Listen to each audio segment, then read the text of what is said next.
Spending time with Dad. When I was a boy growing up, I looked up to my dad so much. He was short and stout but full of life.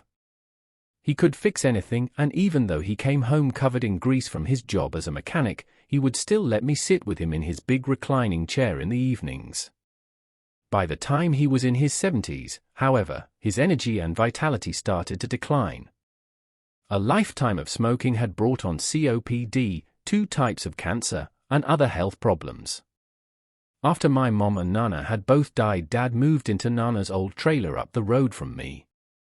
Seeing that our time together was getting short, I started to visit him whenever I could.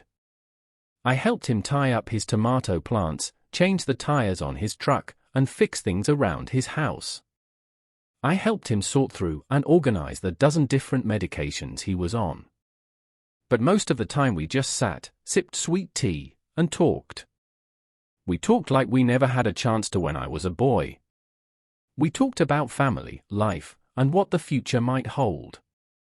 I even told him I loved him, something that I had been too shy to say as a boy. And when the cancer finally attacked his brain and he had to be moved first to a VA hospital and then a nursing home, I missed those talks and my heart ached knowing he would soon be taken from me. I had grown closer to him in those last years than I had in my entire childhood.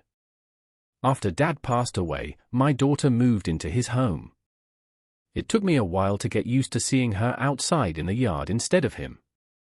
I only wished that we'd had more talks together and that I could see him one more time, give him a hug, and tell him how much I loved him.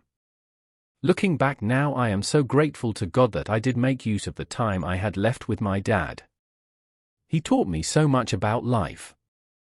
He taught me so much about love. He helped me to become a better child, a better father, and a better man. I love you, Dad, and I miss you.